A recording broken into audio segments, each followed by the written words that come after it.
I read an article of Dr. Zoe Shaw that talks about when you experience detachment, anger, and resentment, it can feel like you're watching the train wreck from the sidelines in your own relationship. Mm-hmm. If that's you, I want you to know there is hope. Yes. We're going to talk about that and much more here on this episode of Couples Pursuit Live.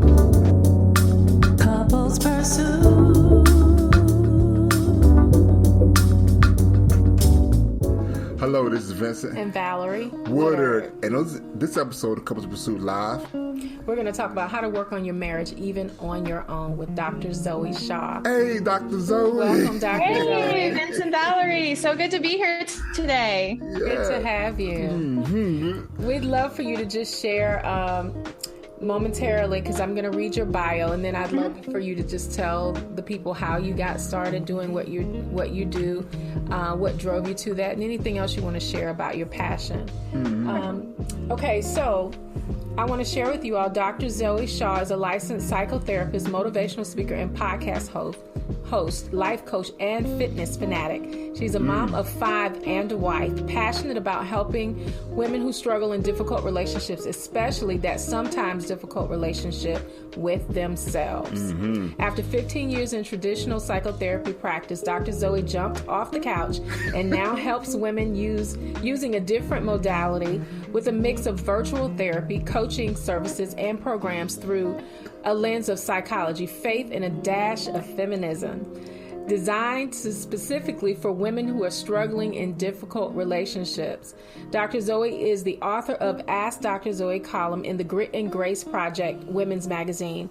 She has been published in the oprahmag.com, Recovery Today magazine, and Forbes, and is a frequent contributor to Your Tango. She writes about helping other women redefine their strength, and you can find her in the media on Instagram at Dr. Zoe Shaw, in most social places at the handle Dr. Zoe Shaw, and online at drzoeshaw.com. Again, welcome. Oh. Welcome. I've started following you when I was going down this path of looking for people that are in this space of helping couples. And man, I have enjoyed watching your post on your short posts on Instagram and reading your articles on your blog. And so I'm a little fanboy. I apologize right now, but thank you so much for joining us. Yes. Oh, you're welcome. I'm honored to be here. Couples are my jam. I just love them. I have a heart for them. So I'm always happy to talk about couples issues. Mm-hmm. Well, this topic we're going to talk about today, babe. Mm-hmm. We talked about a couple things a couple ways we can go. Okay. But this spoke to my heart when working on your marriage, because we run into so many couples, or really experience online, so many couples that are in a relationship and they want the relationship to work. And my wife is one of those people. I know this relationship can work. I know it can, but sometimes it seems like you're in this relationship by yourself, right, because the other person might have given up, decided to say, I only can do but so much, can't get no more out of me, trying to squeeze, from a dry cloth. There's nothing else that's coming out of this. And so, but they don't want to give up. So this topic really just spoke home, because I know some people are going through this. So Dr. Shaw, how did you come about learning about how to work on your marriage, even on your own? Well, I've been doing this work, as my bio said, for quite a while. I work with couples and I love working with couples, but I really started to gravitate towards working with women because a lot of women would come to me. And even when I work with couples, it was usually the wife who contacted me. And so I always usually start out with the wife. And so many women feel like they're in this place of loneliness in a marriage, feeling like they want to work, but their husband won't come to therapy, so they come first. And so that's kind of how I've started working with women, is helping them, first of all, understand that we can't change anyone else. We can only change ourselves, right? So but changing ourselves does affect the system. And we'll talk about systems and equilibrium later. But that's really how I came about working with couples through sometimes working with one spouse. Mm-hmm. And I think that's what kind of spoke to me, babe. Because I know we find ourselves in that situation before. Mm-hmm. Yeah, for a lot of years, I wanted to work on the marriage, and he was like, go away. Leave me alone. I don't want to be bothered. I have done all that I can. I love to quote his famous line, "I'm a good guy," because he really is a good guy. You got a good man, and I'm like, boy, bye. Because he really is a great man, an awesome person, a provider, loving, kind, gentle, all those things. But there were things within him that he needed to work on to have peace. And what would happen is throughout the marriage, his peace would become disturbed. And when his peace was disturbed, his inner peace was disturbed, the house was disturbed. Right. I literally would say it was like 98% of the time he was just the coolest dude. And then 2% of the time he just turned to this person that I didn't know. Yes. And that was very disruptive. And I began to feel alone in trying to manage that. You have 5 children, we have 3, and we have blended family. We each had one when we married. And it was very, very difficult. And so I can see why he was like, oh, this is someone I want to talk to. Because many, many women feel that way in the relationship. Absolutely. And here's the reality is that women initiate divorce at multiple times the rate that men do. Most divorces are initiated by women. Yeah. And especially in long-term marriages, and women will say, I've been telling you for 5, 10, 15, 20 years. And men are like, what happened? I thought we were fine. And it's classic. It's classic. And so, right, I'm a good guy. What's the problem, right? Hard working, I pay the bills, I stay home. Yeah. What else do you want? And so there are a lot of women who are in this situation of feeling like, you know, he doesn't seem to feel like there's any problem. And I'm sitting over here all by myself, feeling like the train wreck, feeling like I'm lonely. What do I do? If he's not in it, what can I do? So that's what we're going to talk about today. Yeah. Exactly. That leads us to the first point when I read this article, how we will go in this direction.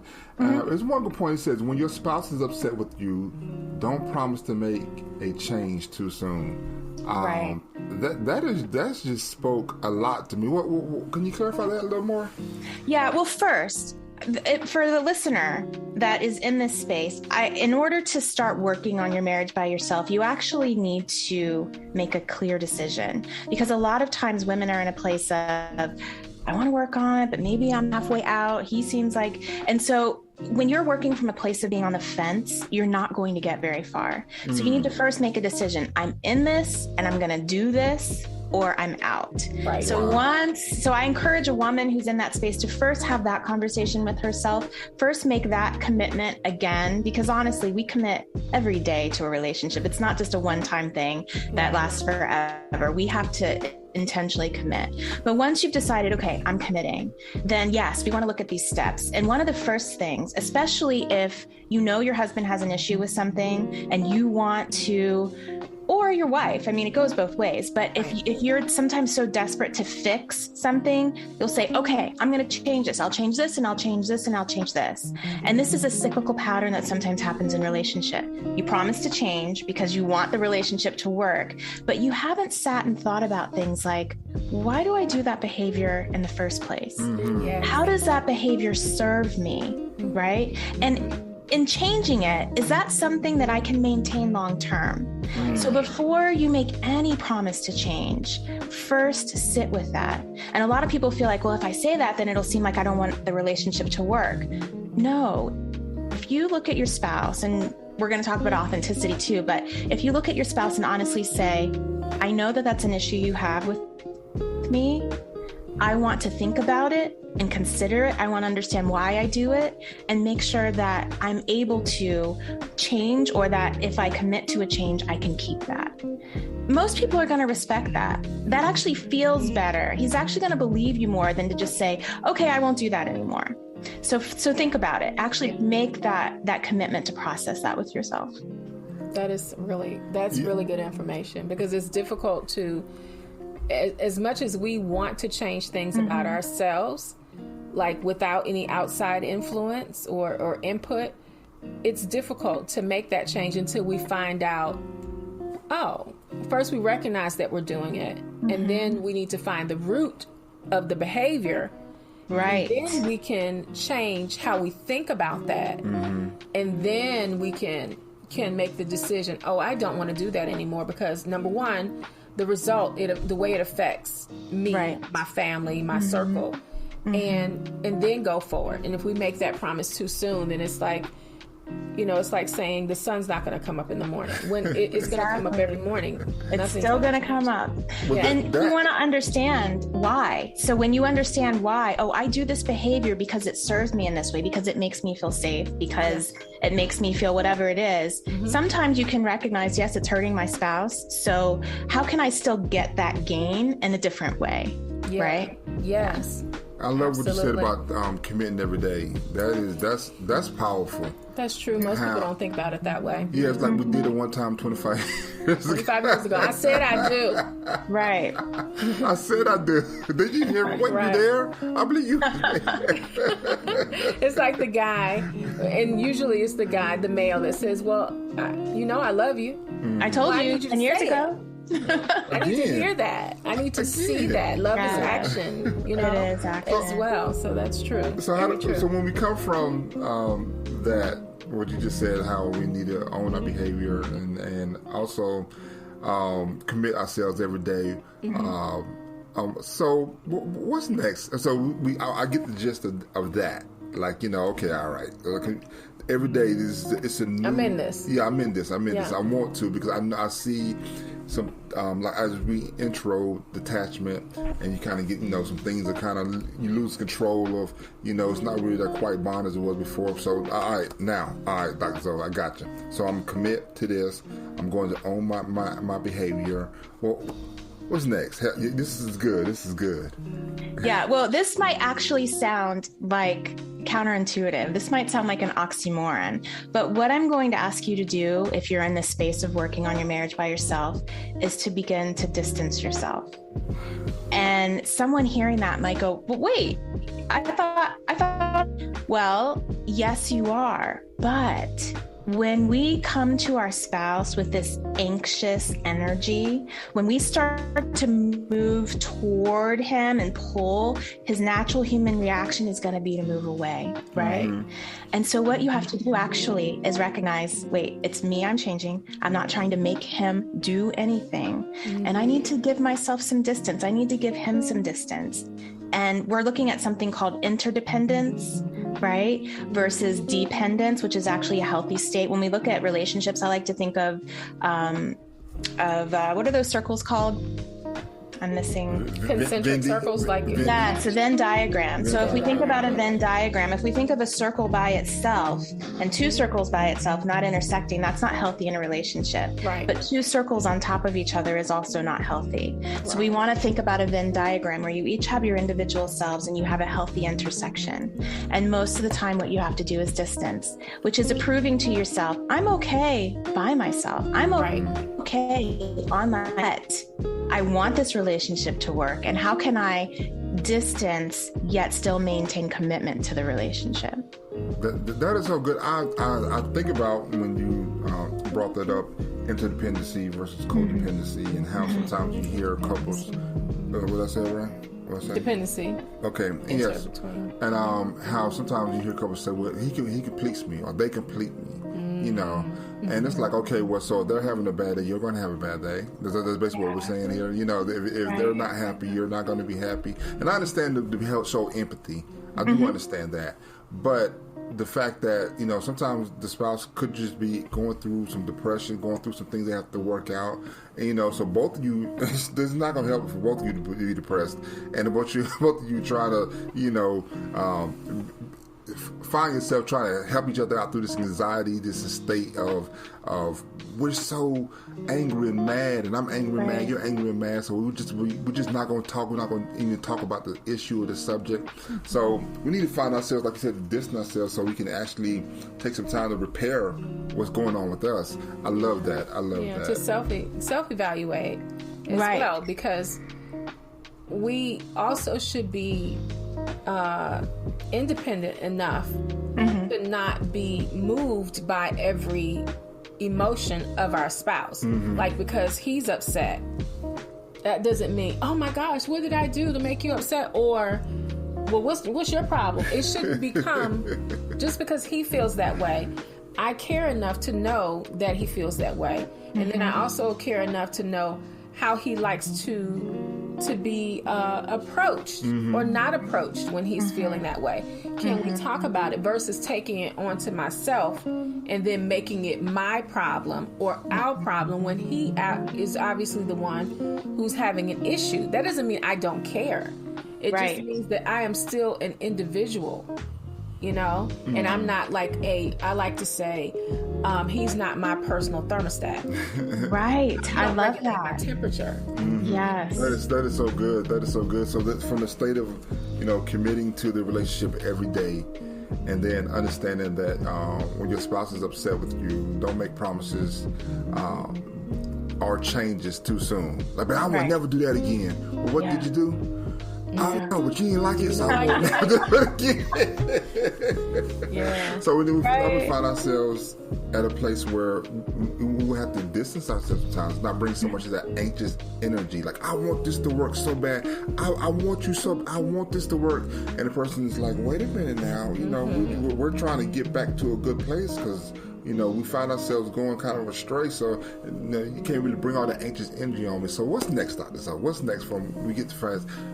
Distancing ourselves, not so much pulling ourselves away from the relationship, just so we can self-repair ourselves. So what's next? What's good stuff? Exactly. So when you do come back to the relationship, because, I like to think of relationships as kind of going like this, right? They're kind of going together, coming apart, going together. So in your coming together times, when there are things that you need to address, it's very important that you only address one thing at a time.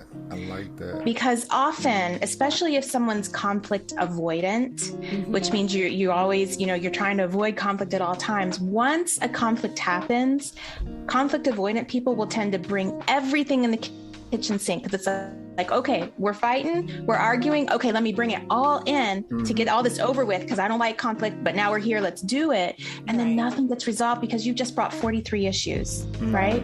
And you're just continually talking about things and it's just piling and piling. And so if there's an issue, you guys need to work on and agree to only talk about that one thing and attempt to resolve that one thing and then come back to other things later. You can table them, but start with just one. And I wanted to piggyback on the things that you said, because when we were talking about the whole interdependence thing, codependency is that feeling of your feeling is my feeling, right? So you're angry, oh, we're angry. That is essentially the what codependency is. And yes, you want to move away from that. So it's beautiful that you talked about interdependency and codependency, and there's a difference. Yeah. Yes, that's that is so good, because sometimes in a relationship I used to find myself saying, you always do this.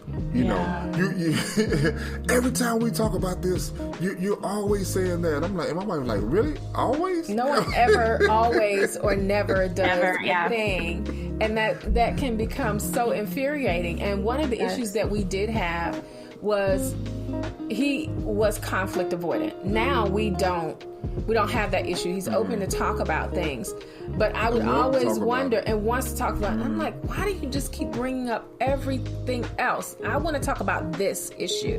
And then it becomes, well, you always do this or that. And then we argue about that. And so it's very true what you're saying about how you have to stay focused on that one issue. And if you have an issue with your spouse or the person you're in a relationship with, if that person is passive aggressive, then you don't know, if you don't understand that about them, then you don't know how they're going to communicate to you.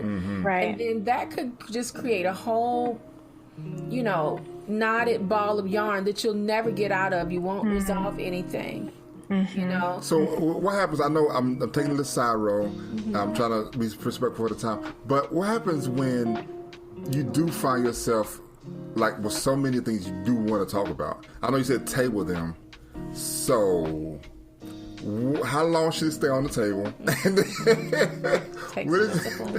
Well, if you have so many issues, then really what you have is a pressure cooker. And what that means is that you've gone years sometimes without addressing things that you should address. Right. So you've got to start slowly. What I suggest for every couple, and even if he's not really willing to work, he might be willing to do this. And that is every couple should have a weekly business meeting and a weekly date. A weekly business meeting is a time where you set aside and you talk about business. You talk about family business, you talk about relationship business, you talk about the things that are sometimes uncomfortable, but need to be talked about in order for business to work in your family or your relationship. And so that's the time when you're going to put those up. And so maybe you can make a whole list of all of your issues, and maybe every week you address 2 or 3 of them. Right? Maybe if it's a big one, you're only going to address one. But if you're doing this on a regular basis, then you will get through them over time. And then also it's a contained period. So your spouse isn't going to be like, she's always on me. He already knows, okay, it's business. It's time limited. We're going to sit and we're going to do this. But also you have to have the date, because the date is when you don't talk about any business. Right. The date is just pure enjoyment. How you two can just enjoy each other and enjoy each other's presence like you did when you dated. You don't talk about kids. You don't talk about finances. You don't talk about the house, nothing. So that's a way that you can kind of get started going into that. And then you don't always have to be angry and be in a conflict, situation to address some things. That is so good. I think that. Yeah, and then it doesn't spill over into, correct. The rest of your time together is not filled with anxiety about, well, I need to talk to you about this, or is she going to come at me with something that I don't want to hear about? Right. Or vice versa. That is so good. That is so good. Yeah. So thank you for that side, taking that aside. But I'll only address the issues, the one thing at a time. And when we come back together, because we took a little distance away so we can actually work on ourselves, prepare ourselves, and we came back together. So now with the issue at hand, we talked about that issue, and we're dealing with this one thing at a time. We're not going to tackle all of them at one time. Right. So I'm good. I think as a man, and I'm just from my point of view, I'm saying, okay, all right, these are some really good steps just to try. So after we come to talking about the issue, what's next, Dr. Zoe? Well, I want you to understand the system. So I want you to remember that although when women come into my practice, when men come into my practice, often it's he needs to be fixed. How can we fix him, or how can we fix her, right? If they would just change, then we'll be fine. Life will be great. It would be, but it doesn't work that way. And so instead you have to go, okay, wait, how can I change? And so that's what you need to focus on is yourself. You need to remember that you're part of half the equation, even if it's just the fact that you chose him. That's part of the equation, right? Yes. And so you have to come back and focus on, what am I doing? What have I done? How am I contributing to this? Now, I want you to remember that a relationship is a system, and all systems seek equilibrium. And so anytime you change yourself, if you up level, unfortunately, the system's going to try to pull you back down to prior level of functioning. This is not a conscious thing. It's just going to happen. And so you have to recognize that and be prepared for it, because often when you make a change in the relationship and your spouse gets worse, you think, oh, it didn't work. Boundaries don't work. This doesn't work. It doesn't work. No.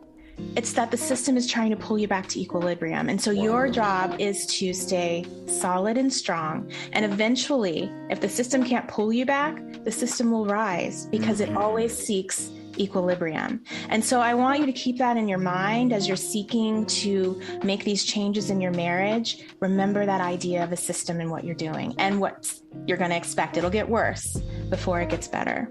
Love that. That's such good information. Wow, that's it's not personal. Yeah, it's just the way it is. Not. Yes. I'm kind of a geek at heart, and so the whole system thing, that really makes sense to me, because it has to calibrate. It has to calibrate itself. It does. it's seek its level. Yeah, seek its level, and it's willing to adjust, but it doesn't like big spikes at one time or big lulls at one time. Absolutely. It wants to calibrate and it wants to continue to evolve and get better. And as a relationship, we should seek to do that. I think that's just, like I said, me just being, I like computers, I work with computers. I understand that a lot, and knowing that sometimes. Okay, well, we tried this. We did this step. Dr. Zoe said, do this, and we did that. Check. And it's not getting better. I know you probably had some patience like this, but oh yeah, the fact that you said this, it might get worse for you. It gets better. It's a reality check for me. Knowing that, okay, but it's going to get, I believe if we continue to work on this marriage, it's going to get better. To have hope, to have a expectation that it's going to get better. And I want it to get better, not just to pacify my wife, not just to do all the things so she won't get on me anymore. I've done that. But actually... Wrong motivation. Yeah, it's a wrong motivation. And it got us to maybe a safe place, whatever. But then when we got back on the journey again, the trials and tribulations of life come up, and I'm stumbling and falling and rolling on the ground. This is not what's supposed to happen. Yeah. You go through the cycle. If you don't interrupt the process, it will eventually just start right up again and go around and around. And we actually got to a place in our marriage where I think I literally said to him, I want to get off. Yes. I want off. Yes. Of the merry-go-round, because and I had to take responsibility. It's not your fault.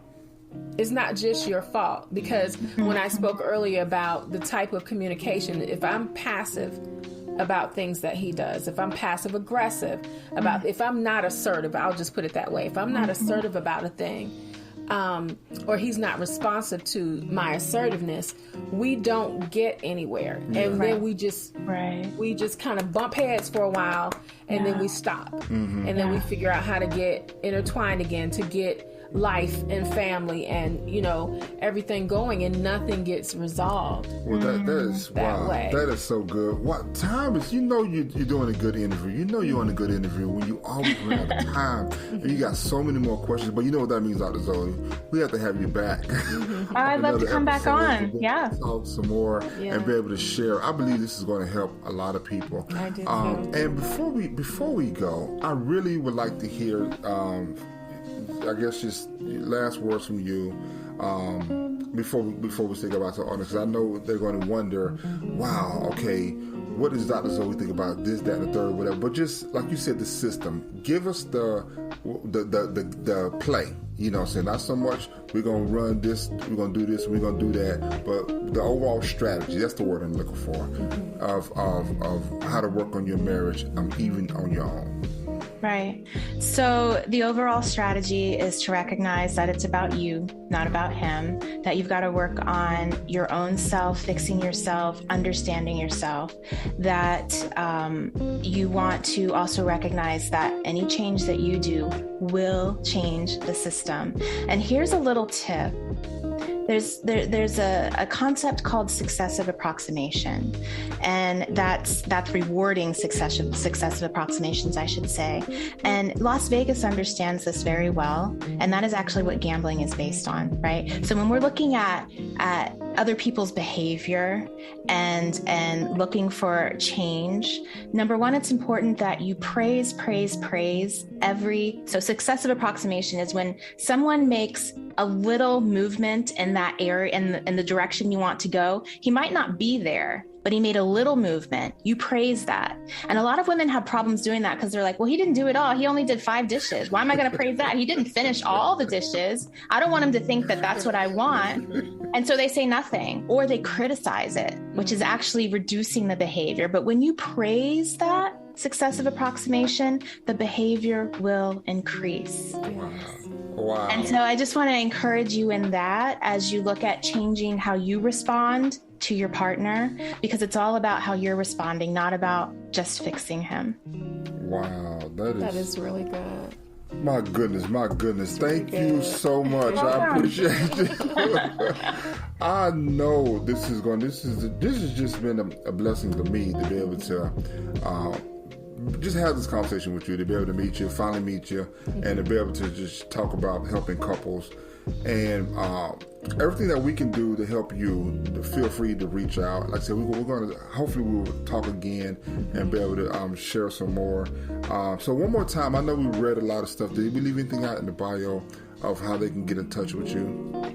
No, Instagram's my jam. So you can find me on Instagram at Dr. Zoe Shaw. I have a podcast called Stronger in the Difficult Places. I'd love for you to check that out if you have any difficult relationships, not just spouse, but all kinds, parental, friend, all the deals. So yeah. All righty. Yeah. So, close out, babe? Yeah. Well, we want to thank you all for joining us. We have enjoyed Dr. Zoe Shaw. Dr. Zoe, she said you can reach her in most places at Dr. Zoe Shaw. Instagram is her jam. As she says, look her up. Send your questions, comments. We hope and pray, as always, that you continue to pursue your relationship, pursue your spouse in such a way that you have a healthier, happier life together. And in doing so, that you will also create healthier, happier families, communities, in essence, a healthier, happier world. Amen. We want to thank you again, Dr. Zoe, for joining us. Thank you. Thank you for having me. Yes. We look forward to talking with you again in the future. And until next time, we'll see you here again on Couples Pursuit Live. Take care. Bye. Bye.